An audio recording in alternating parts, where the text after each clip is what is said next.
sont les activités dans l'ISS et quels sont les différents types de métiers associés à toute la coordination qu'il y a en lien avec les activités et les expériences dans l'ISS.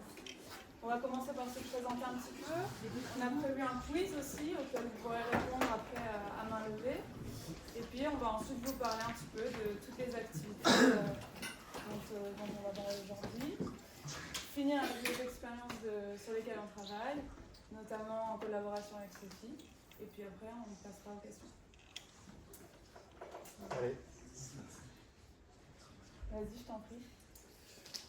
Je m'appelle Boris. Bluetooth mode. Bonjour. Bonjour à tous et toutes. Je m'appelle Boris, donc moi j'étais pas du tout intéressé par la science, les maths, quand j'étais au collège. Pareil au lycée d'ailleurs.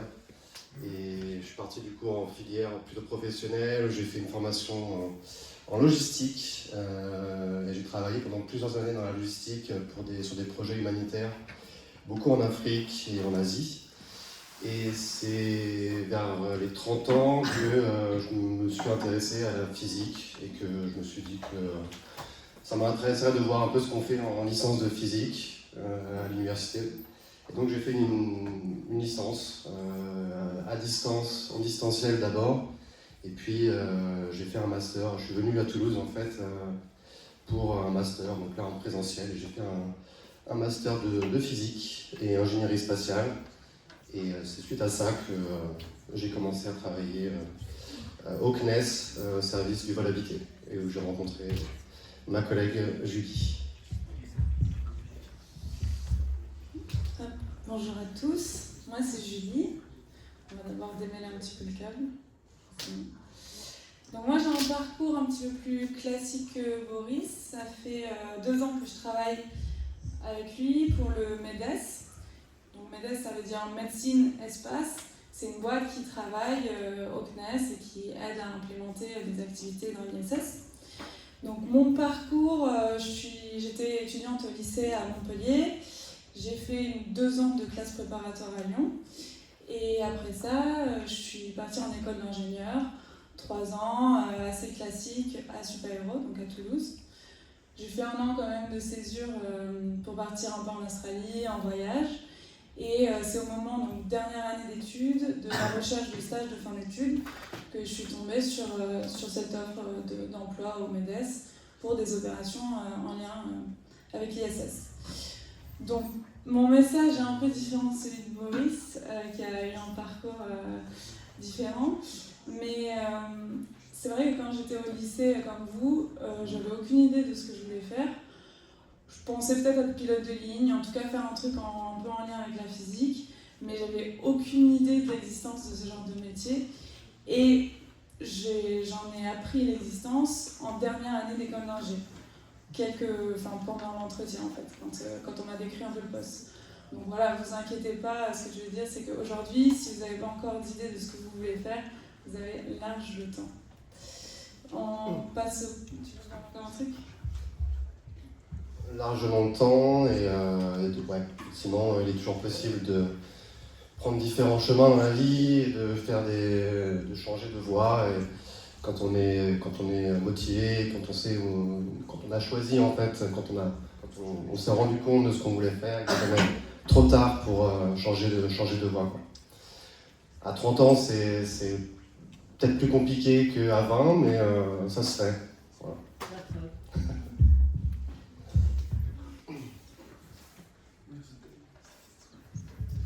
Du coup, on vous propose un petit quiz pour se chauffer un peu. C'est tranquille, il n'y a pas de pression.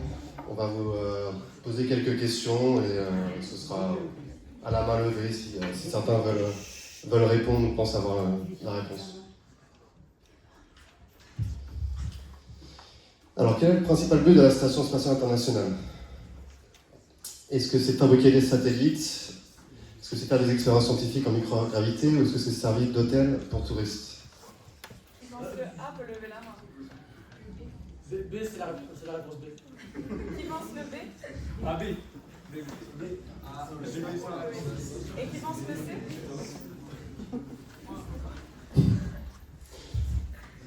pense que c'était... Je pense que c'était clair. C'est la B.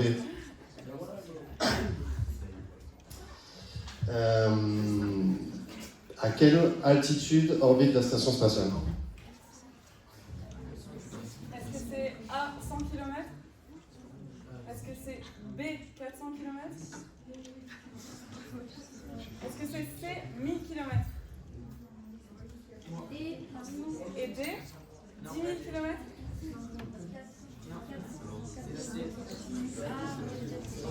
C'est entre B et C. C'était effectivement la B.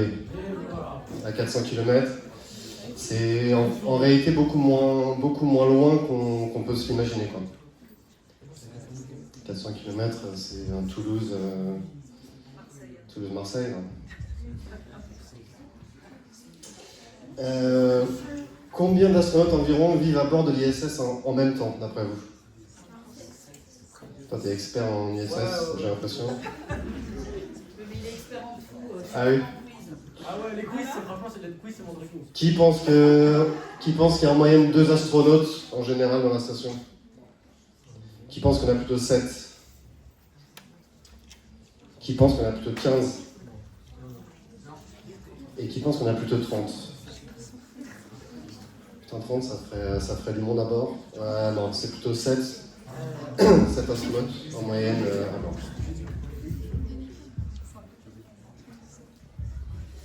Alors, on passe à la suite. Quelle est la durée d'un jour dans la Station Spatiale Internationale? Un jour, on entend un lever de soleil et un coucher de soleil, en gros. Alors, on va tester A, 24 heures. Qui pense que c'est 24 heures? Personne, apparemment, c'est trop classique. Qui pense que c'est 90 minutes? Ok, il y a quelques mains levées. Qui va pour 6 heures? Un peu plus de monde. Et qui va pour 12 heures.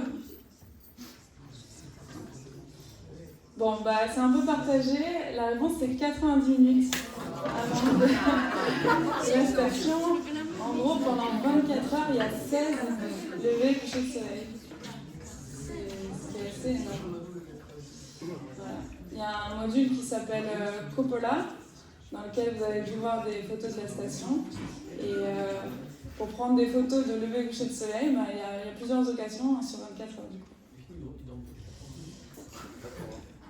Quel pays n'a pas contribué à la construction de la Station Spatiale Internationale?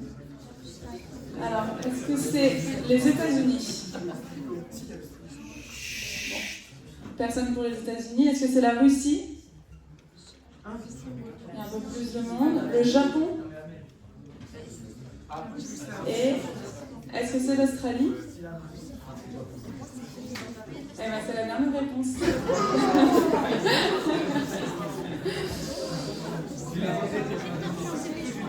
La Russie, on parlera un petit peu tout à l'heure de différentes agences spatiales.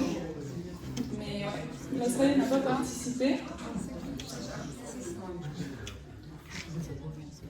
Ensuite, est-ce que vous savez comment les astronautes dorment dans la Station Spatiale Internationale? Est-ce que c'est dans un lit normal attaché au sol? Ça a l'air de vous convaincre. Est-ce que c'est en flottant librement? Non? Dans des sacs de couchage accrochés au mur? Non, tout le monde est d'accord. Ouais. Je pense pas que tout le monde l'avait fait. Et donc, on passe même pas sur la tête debout. La D? Ouais, c'était la C. Et combien d'astronautes ont déjà vécu dans la Station Spatiale Internationale? Alors, moi je l'ai découvert dans la présentation. Alors, qui pense 70? Qui pense 290? Un peu plus, ouais. 470 et 670. Bon, bah, vous connaissez mieux que nous, du coup, c'est bien 290. Ouais, ça commence à faire un petit paquet de monde quand même. 290 en 25 ans. Ce qui fait pas mal de monde. Je pense qu'on est bon sur le quiz. Je vais laisser Boris présenter l'ISS. Bon, du coup, on a déjà un peu introduit le sujet pendant le quiz. On va voir un peu quelques chiffres clés qui permettent de se donner une idée un peu de ce que c'est cette station. C'est un lieu qui est habité depuis 2000, depuis les années 2000, enfin depuis l'année 2000.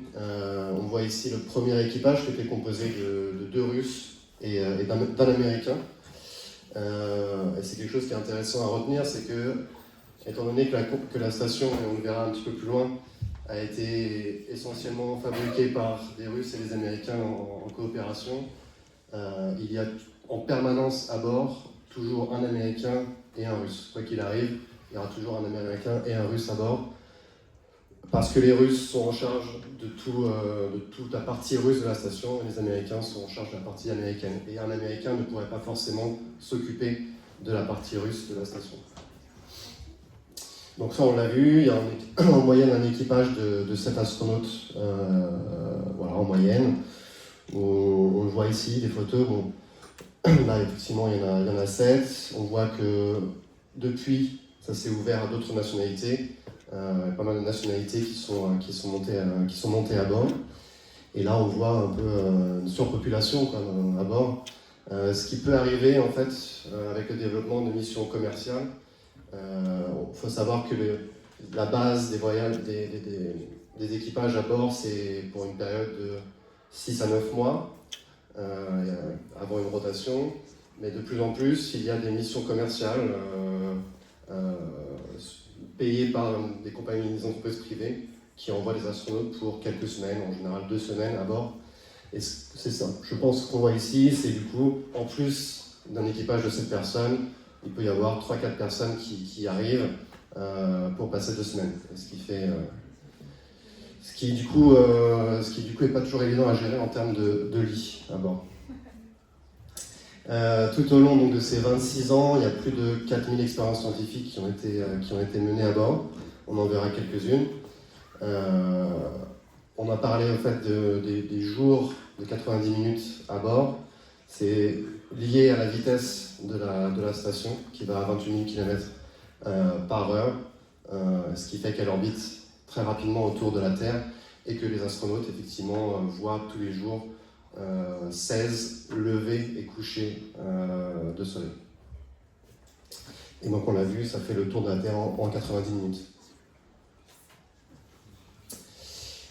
La station que vous voyez donc ici, on voit une vieille navette américaine qui n'opère plus maintenant, mais qui servait avant à ramener de la marchandise ou même des équipages à bord, et notamment à la construire. Cette station, elle fait 74 mètres de longueur et 109 mètres d'envergure, ce qui représente à peu près effectivement la taille d'un terrain de foot. Il faut imaginer un terrain de foot qui orbite autour de la Terre à 28 000 km à l'heure. Ça, vous l'aviez bien dit pour la plupart, elle n'est pas très haut finalement, elle se trouve entre 310 et 420 km, on dit souvent 400 km d'altitude. Elle pèse environ 420 tonnes, voilà, c'est difficile à se le représenter, mais c'est l'équivalent d'environ 320 voitures. Et elle est alimentée en énergie par d'énormes panneaux solaires qui sont composés d'environ 262 000 cellules solaires, voilà, qui correspond à peu près à l'alimentation en énergie d'une quarantaine de maisons.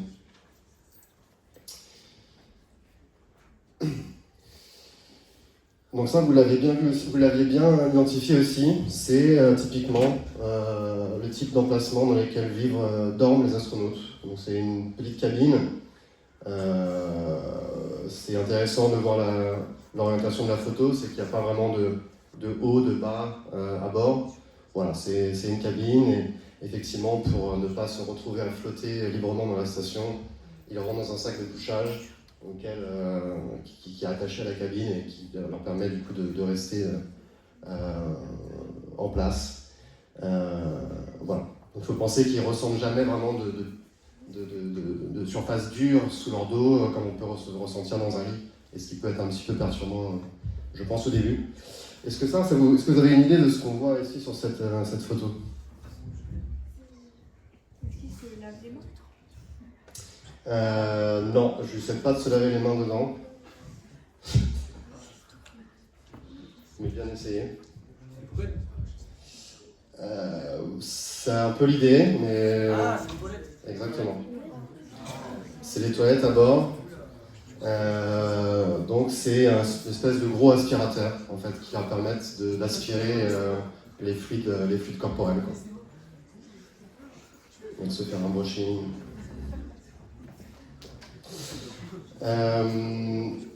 Sur la photo en bas, on voit une des activités principales qu'il mène à bord. L'activité sportive. Ils font en moyenne 2 heures de sport. Les astronautes font en moyenne 2 heures de sport tous les jours. Et là, on voit l'un d'entre eux qui est sur un tapis d'exercice. Alors, il est attelé justement pour pouvoir rester en place et subir une pression qui le maintient sur le tapis. Et là, on voit un lever ou coucher de soleil à bord. Et pour finir sur l'ISS, donc je vous l'ai dit, ça a été essentiellement construit par les Américains et les Russes. Donc en rouge, on voit ici le segment russe. Roscosmos, c'est l'agence spatiale, c'est l'équivalent de la NASA chez les Russes. Et donc les Russes sont en charge de cette partie-là de l'ISS, qui sont des modules qu'eux-mêmes ont amenés lors de la construction de cette station et qu'ils opèrent au quotidien. En bleu, vous voyez du coup le segment américain. Et on voit ici le segment européen. Et c'est essentiellement dans ce petit module, à l'échelle de la station, qu'à notre niveau, on opère les expériences européennes. Pas que, aussi, mais en tout cas, que les astronautes européens opèrent les expériences dans ce module. Et on voit, donc, et vous l'aviez dit, donc le Japon a également participé à la construction. Et on voit ici en vert le module géré par les Japonais. Et enfin, les Canadiens qui ont un bras mécanique qui sert à déplacer, à attraper les choses, en fait, qui est opéré par l'agence spatiale canadienne. Et sur ce, je vais passer la main à ma collègue Julie qui va vous parler un petit peu plus de comment ça se passe au niveau du sol, comment on gère la relation avec la station spatiale. Ok, merci. Donc ce qu'il faut savoir, c'est que là, Boris vous a parlé un peu de la station spatiale, de la vie des astronautes à bord de la station. Il faut bien comprendre que sur un vol de 6 mois, parfois plus, on ne laisse pas les astronautes seuls, indépendants, à bord de la station, faire leurs propres expériences sans contact avec le sol. Il y a toute une organisation en fait, qui est faite avec les différents partenaires internationaux. Donc les différents partenaires internationaux, c'est notamment ce que vous a présenté Boris, toutes les instances, toutes les agences spatiales qui sont responsables de certaines parties de l'ISS. Et donc en fait, cette coordination-là se fait à l'échelle internationale pour gérer, coordonner la vie dans la station. Et en fait, ça va passer sur l'organisation du planning des astronautes, la gestion du matériel. En fait, tout est géré par les équipes sol qui vont permettre d'organiser la vie à bord de la station. En fait, ça se traduit, nous on le voit tous les jours, donc dans la journée classique d'un astronaute, après s'être réveillé et avoir fait quelques activités personnelles, il y a toujours une session de 15 minutes, une petite conférence qui va être faite entre les astronautes à bord de la station et les partenaires internationaux pour discuter un peu de l'organisation de la journée, poser des questions spécifiques et puis faire quelques remarques, gérer un petit peu l'organisation. Et ça, à tour de rôle avec chaque partenaire international. Donc nous, quand on arrive en salle de contrôle à ce moment-là et qu'on entend cet appel, les astronautes appellent le sol, vont appeler d'abord aux États-Unis, les centres de contrôle de Houston, de Huntsville. Après, ils vont un peu plus à l'est, côté européen, ils vont appeler le centre de contrôle de Munich. Ils passent ensuite au Japon, ils appellent Tsukuba. Et puis en dernier, on revient un petit peu plus à l'ouest avec les Russes, l'appel avec Moscou, qui là se fait en russe. Puis comme généralement c'est un peu plus long, on le garde en dernier. Et il y a ce même appel qui se fait en fin de journée aussi pour conclure un peu les opérations de la journée. Donc ça c'est la coordination internationale. Donc, chaque agence va être responsable des activités en lien avec les parties qui leur appartiennent dans l'ISS. Maintenant, au sein d'un centre de contrôle, d'une instance même, donc là je vais vous parler de celle européenne, mais il y a toute une organisation pour que les choses se fassent de manière précise et bien coordonnée. C'est ce qu'on retrouve un peu partout, hein. C'est comme au collège, voilà, il y a un directeur ou une directrice, il y a des personnes en charge de la communication, il y a les professeurs qui sont les experts en chaque matière. En fait, de la même manière, au niveau d'un centre de contrôle, il y a différentes personnes qui sont experts sur un domaine donné et qui vont mettre ça en application pour la coordination entre l'ISS et le sol. Donc au niveau européen, Boris vous a parlé un petit peu de la contribution européenne, c'est le module qu'on appelle Columbus, qui est en fait un laboratoire dans lequel se passe plein d'expériences. Donc en fait on parle de la Columbus Flight Control Team, et à l'intérieur de cette équipe-là, il y a notamment le Flight Director, Columbus Flight Director, qui va être le chef d'orchestre, qui prend les décisions, qui va un peu coordonner tout le monde. Il va y avoir ce qu'on appelle Stratos, qui est responsable des différents systèmes au sein de Columbus. Ça va être l'alimentation électrique, la gestion de l'atmosphère de ce module-là. Voilà, il va par exemple nous allumer des interrupteurs, nous allumer la vidéo quand nous on a des expériences qui se passent dans Columbus. Il va avoir une autre position qui est en charge de la communication, qui s'appelle Eurocom. Et là, en fait, c'est le point de contact quand les astronautes ont une question à poser à Munich, côté européen. Au lieu de s'adresser à plein de personnes d'un coup ou qu'on se marche un peu dessus pour répondre, il y a un point de contact qui est chargé de la communication et qui va être la personne en charge de répondre aux astronautes. Qui est un peu l'équivalent, je ne sais pas si vous avez dans les films américains, on voit souvent le Capcom, ouais, qui parle avec les astronautes, c'est l'équivalent européen. C'est ça. Après, on va avoir des personnes en charge du planning qui vont être aussi dans les centres de contrôle pour gérer le planning un peu à court terme, le lendemain, comment est-ce qu'on va organiser nos activités. Et puis enfin, il y a nous qui sommes donc le parallèle des professeurs dans le collège. Nous, on est experts sur de la science, donc on va arriver en salle de contrôle et notre but, c'est de faire respecter nos contraintes scientifiques et le bon déroulement de la science. On est ce qu'on appelle un USOC pour User Support and Operations Center, donc un centre de support aux opérations. Je peux passer à la suite. Donc des centres de support aux opérations, il y en a plusieurs au niveau européen, mais l'idée c'est que quand il y a une expérience qui va être acceptée par l'ESA, l'Agence spatiale européenne, elle va donner cette expérience à un USOC pour que l'USOC la prenne et l'implémente à bord de la station spatiale. C'est-à-dire qu'on part d'un concept scientifique donné et qu'on va réfléchir à comment rendre ça réalisable à bord de l'ISS. Donc il y a différents USOC au niveau européen, à Bruxelles, Cologne, Luzerne, Toulouse et Madrid, mais le plus grand se trouve au CADMOS à Toulouse. Donc juste après, là c'est une petite slide qui montre le CADMOS, c'est un département du CNES, donc le Centre national d'études spatiales, dans lequel on travaille nous et qui se trouve au sud de Toulouse. Je ne sais pas si vous avez déjà vu ce rond-point, mais la première fois que je suis venue travailler au CNES, j'étais quand même impressionnée de me dire que c'était mon bureau. Donc au CADMOS, on a ce que vous voyez là, donc, qui est une salle de contrôle. Donc nous, quand on a des opérations à supporter, on arrive, on s'installe en salle de contrôle, on a notre écran. Sur le côté, là on le voit un peu ici, on a ce qu'on appelle des boucles, qui sont des canaux de discussion avec les différents acteurs dont je vous ai parlé juste avant. Comme un peu une radio, on choisit notre canal et puis là on s'adresse avec une personne spécifique.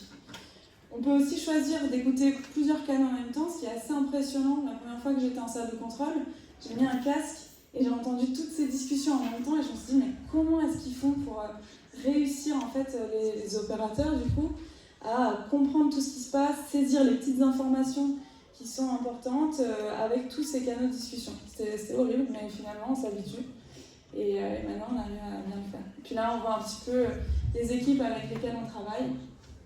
Il y a beaucoup là d'opérateurs, il y a aussi des personnes qui s'occupent des systèmes, de nous mettre en place la vidéo et tout ça quand on est en opération. Donc pour vous faire comprendre un petit peu plus précisément ce en quoi consiste notre métier, parce que là on a beaucoup vu la coordination entre l'ISS et les équipes au sol. Nous, la salle de contrôle, ça occupe peut-être 20% de notre temps de travail. Le reste, ça va être vraiment l'implémentation opérationnelle. En fait, on part d'une expérience un an avant qu'il y ait les premières journées d'opération à bord de l'ISS, et on va réfléchir à tout un concept, ce que je disais tout à l'heure, pour rendre ça réalisable dans l'ISS. Donc on nous dit, bah voilà, tel est mon concept scientifique, voilà mes contraintes, et nous on va se dire quel matériel on va utiliser, comment on va l'utiliser, quand, comment est-ce qu'on va faire pour que l'astronaute qui va se retrouver seul dans la station avec juste un bout de papier et un téléphone pour demander de l'aide s'il ne comprend pas, pour rendre ça le plus clair possible et le rendre indépendant. Est-ce qu'on va récupérer nos données directement pendant l'expérience? Est-ce qu'on va les récupérer plus tard? On va penser à un peu tout ça et on prépare pendant environ un an et ensuite on va venir en console quand on a des opérations. Et là le but, donc normalement tout est prêt pour que ça se passe bien, mais le but c'est qu'on suive la réalisation de l'expérience et surtout qu'on aide quand il y a des problèmes, quand il y a des questions, un matériel qui ne fonctionne pas. Quelles sont les manières de répondre? Nous, comme on est experts de la science, on a normalement la réponse, la bonne indication à donner pour aider l'astronaute. Voilà, je pense que c'est à peu près tout sur les équipes support sol. Après, voilà, on peut parler des missions et des expériences en cours, et notamment, vous la connaissez, de la mission Sophie. Je te laisse la parole. Merci. Effectivement, c'est une période assez particulière pour nous en ce moment, depuis février, puisque c'est le retour d'une astronaute, cette fois d'un astronaute français à bord depuis Thomas Pesquet, qui était assez connu. Et donc depuis lui, on n'avait pas eu de présence française à bord.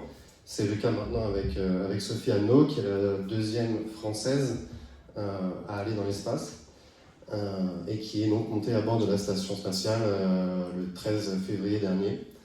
Ce qui voulait dire du coup pas mal d'activités pour nous, car avec elle, beaucoup d'expériences françaises sont également montées et sont opérées à bord.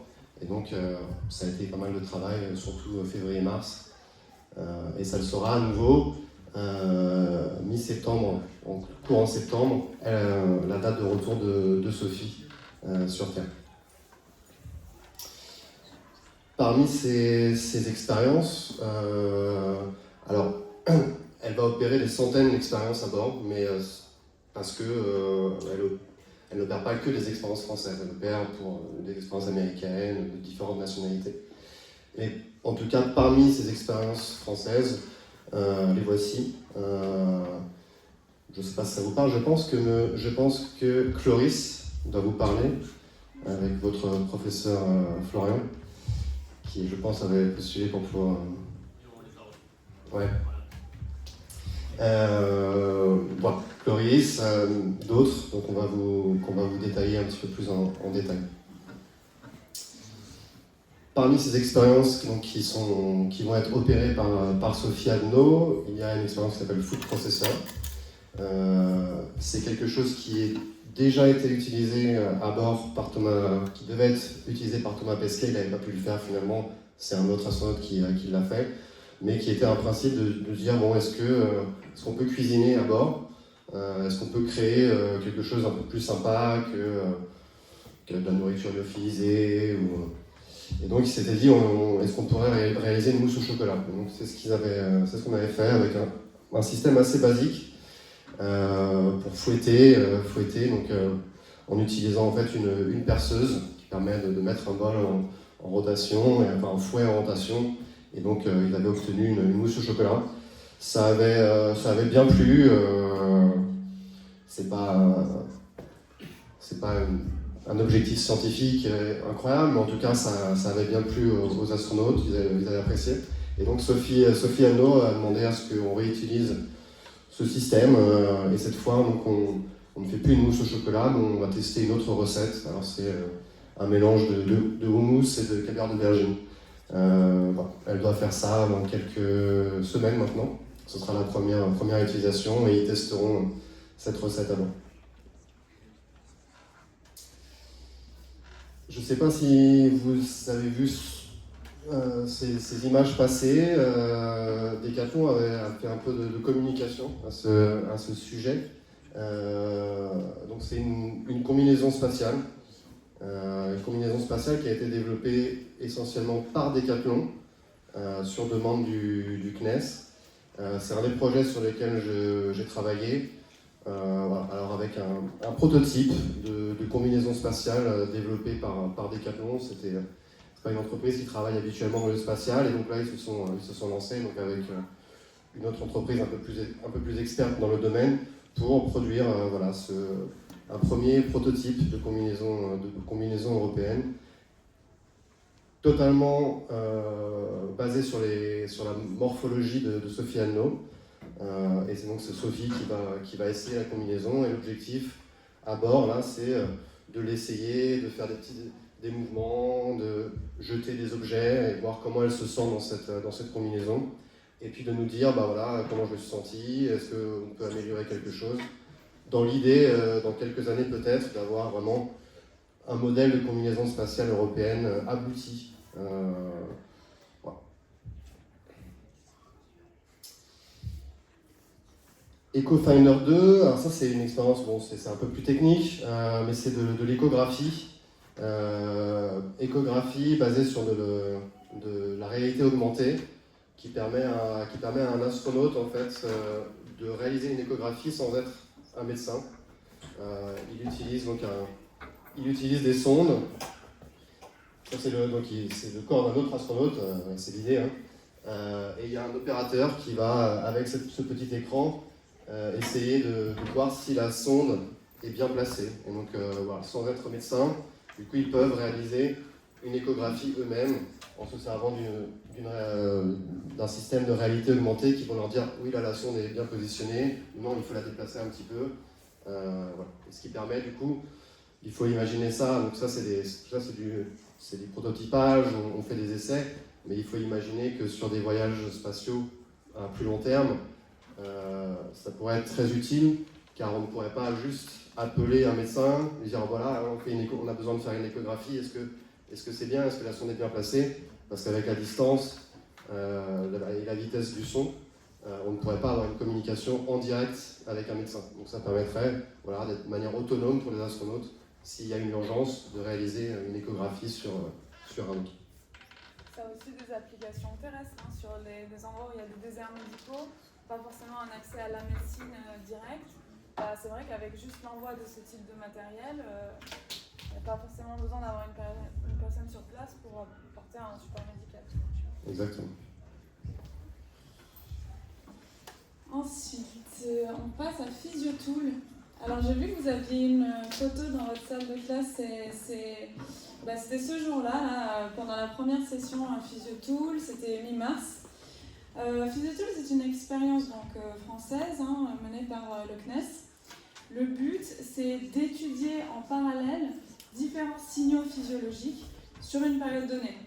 Donc l'idée, c'est sur cette période de faire des activités différentes. Donc il y a une session qui est dédiée à de l'ambulatoire, donc n'importe quel type d'activité. Une session qui est dédiée à de l'exercice, où Sophie, du coup, ça c'était la semaine dernière, a fait pendant 1h30 du vélo elliptique. Et donc nous, on vient observer les différents signaux physiologiques sur cet exercice-là. Et puis il y aura une prochaine session en juin, où là, elle va faire des tâches mentales, un peu comme ce qu'ont fait ceux qui ont participé au petit test astronaute là. C'est des tests psychomoteurs, et elle a tous ces capteurs que vous voyez ici sur son corps qui viennent enregistrer différents signaux physiologiques. Donc il y a par exemple l'étude du rythme cardiaque, des réponses nerveuses aussi, donc il y a plein de choses en parallèle, et c'est pourquoi c'est un peu novateur, parce que la plupart des expériences jusqu'à présent qui viennent étudier les changements qui se passent dans le corps liés à la microgravité, étudient signal par signal. Et là, on vient mettre tout en parallèle pendant une période et essayer d'avoir une image un peu plus globale de ce qui se passe dans le corps qui est soumis à des conditions assez particulières en absence de gravité. Donc là, par exemple, c'était la session de la semaine dernière. Donc on voit Sophie qui fait son vélo, là. Et puis elle a tous ses capteurs. Ici, elle a ce qu'on appelle NIRS. C'est quelque chose qui vient mesurer les images en infrarouge. On a d'autres capteurs, enfin, on a sur tout le corps différentes électrodes et tout ça. Et puis ensuite, on vient récupérer ces signaux. Ensuite, je crois que la dernière expérience dont on parle, c'est Metal 3D, qui là est plus une expérience spécifique à Sophie et à la mission Epsilon, mais qui est montée donc, en 2024, je crois, et qui a pour but en fait de imprimer déjà des petits outils à bord de la station, ce qui permet de produire sur place justement de l'équipement nécessaire aux astronautes pour la maintenance, le maintien de la station, et ce qui permet d'éviter d'avoir à monter tout ça parce que ça revient très cher, il y a peu de place dans les véhicules qui viennent monter du matériel, donc ça permet de directement dans l'ISS fournir un équipement qui sera utile aux astronautes. Et donc là, c'est en cours, il y a souvent des sessions d'impression. Et ils commencent à faire de petits outils, hein, pas encore grand chose pour l'instant, mais petit à petit, il y a des trucs intéressants. Je crois que c'était la dernière expérience dont on parlait, puis après, si vous avez des questions, on est là pour y répondre. Je ne sais pas combien de temps, il reste une petite dizaine de minutes. C'est parfait. Oui. L'ISS, quand elle tourne autour de la Terre, elle tourne comme ça ou c'est vraiment. Elle reste dans la même position? Non, l'idée c'est que ça reste dans la même position, un peu comme un avion, tu vois. Elle a un plan. En gros, même si on dit qu'il n'y a pas de haut et de bas dans l'ISS, il y a quand même toujours le bas qui reste pointé vers le sol et le reste pointé vers le haut, ce qui permet, en fait, ne serait-ce que pour nous, d'indiquer aux astronautes où se trouvent les choses. C'est-à-dire que, par exemple, dans Columbus, quand on veut donner une indication à un astronaute d'où aller chercher un kit, on va lui dire il faut que tu ailles voir Starboard dans la direction où avance l'ISS et plutôt vers le bas qui correspond au centre de la Terre. En gros.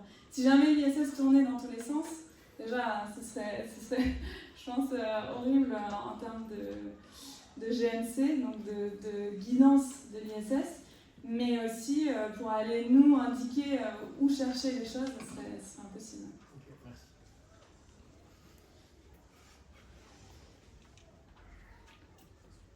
T'as d'autres questions? Non, moi j'ai des questions. Quand elle va revenir, du coup, pour les tests, quand elle va revenir, comment vous préparez pour. Ça, c'est vraiment la séance de retour du test.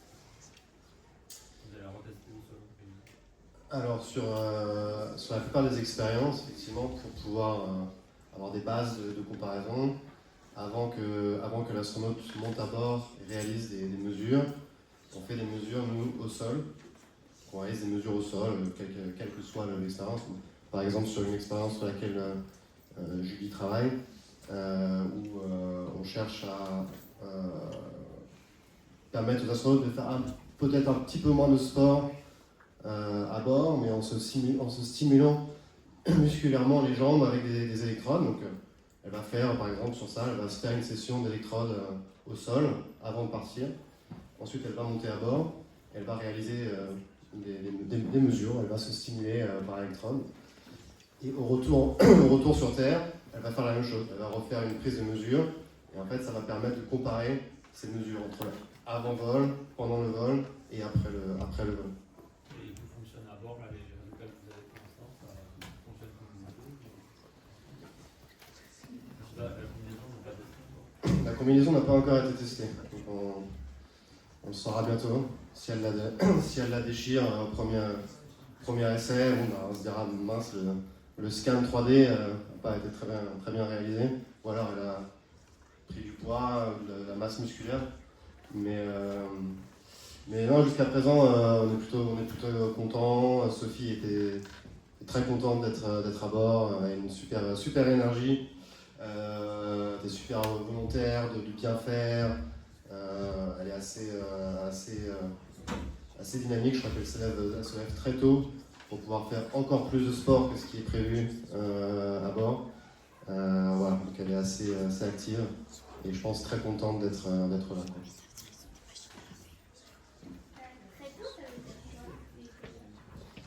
Elle se lève à 4h du matin.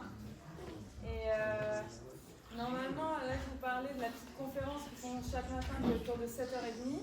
Et elle, en gros, de 4h du matin à 5h30, elle fait son sport. Et puis comme ça, elle prend de l'avance aussi par rapport à certaines activités de la journée. Donc c'est vrai qu'elle est particulièrement efficace. Ouais. Et on a réussi à voir à quelle heure elle se levait parce qu'elle commence déjà à envoyer, elle a une montre notamment là qui enregistre certaines données. Et puis elle commence déjà à rentrer des données à l'intérieur hyper tôt. Donc c'est assez impressionnant, elle est très motivée. Ouais, c'est cool, assez chaud quand même. Ouais. Je me souviens plus à quelle heure par contre. 21h. 21h. Oui. Et je ne sais pas compris à quoi elle servait La combi intravéhiculaire. Ça, c'est une expérience sur laquelle je travaille avec Boris. Moi, de ce que je comprends, c'est surtout une tech démo. Donc, l'idée, c'est pas de tirer de la science de ce qui est fait sur place dans les prochaines opérations, mais de venir déjà tester les fonctionnalités liées à un matériel donné. Là, par exemple, je ne sais pas si tu veux rajouter un truc par rapport à la combi en particulier. C'est vrai que en général, on a une combinaison qui est adaptée à un type de vaisseau qui les emmène à bord. Ah, mais c'est ce qu'ils portent pendant le décollage. Exactement. Donc par exemple là, quand ils décollent avec SpaceX, ils leur fournissent des combinaisons qui ont été conçues pour fonctionner avec le vaisseau. Là, ce que le CNES, mais aussi l'Agence spatiale européenne voulait faire, c'était se dire, est-ce que nous aussi on peut avoir une combinaison européenne qu'on utiliserait à l'avenir si on a un vaisseau. Alors on peut se poser la question, est-ce qu'on ferait pas mieux d'avoir le vaisseau avant la combinaison? Je pense que si, mais c'est pas les mêmes coûts. Et puis là, c'était l'occasion de faire un peu de com aussi.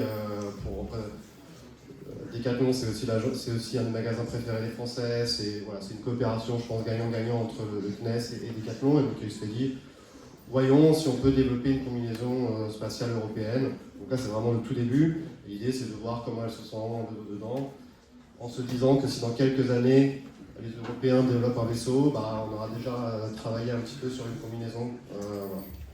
C'est un peu l'idée. La station, elle est basée sur Quelle plage horaire? Oui, voilà. GMT, c'est Greenwich Mean Time. C'est l'American Greenwich. Donc c'est en général 1 heure de... En ce moment, c'est 2 heures de décollage par rapport à nous. 2 heures en avance. Et pendant l'hiver, 1 heure de décalage. Pour nous, c'est pratique parce que du coup, quand on vient en console pour supporter des opérations, c'est dans la journée des astronautes, donc notre journée aussi. Alors que les Américains, pour eux, c'est la nuit, donc ils doivent venir supporter certaines expériences parfois. Pour eux, il est 2 heures du matin, mais c'est la journée du crew, donc il est à 30 personnes. C'est vrai que nous, on est chanceux par rapport à ça, et c'est pareil pour les Japonais. Après, quand on vient participer à la conférence, quand on vient être présent en salle de contrôle pour la conférence du matin, souvent c'est un petit peu tôt pour nous, mais bon, c'est gérable. C'est 7h du matin. Vous avez d'autres questions ou